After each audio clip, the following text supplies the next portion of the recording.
Hello everybody, welcome to this channel. Today I'm going to show you how to install Threads on your PC or any application of mobile on PC. For that you have to follow my instructions very carefully. First of all, search for BlueStacks APK downloader.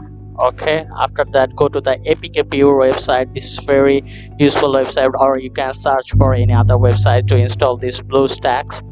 After that you have to download this application. So after downloading this application you have to install this. You can see there will be an install button, then you have to tap on the install.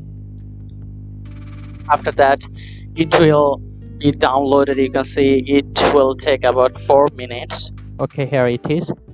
Okay, so now you can see a search bar here. You have to tap on the search bar and you have to search for Threads, then tap enter, and Threads application will be appear. You have to install it from here. Okay, here is the application. Tap on it, then tap on install. So right now it's installing. Here it is, it has been installed. Now you have to tap on open.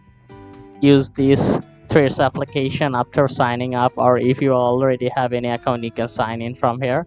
And that's all for today's video. And if this tutorial helped you, like this video and don't forget to subscribe to my channel. See you in the next one.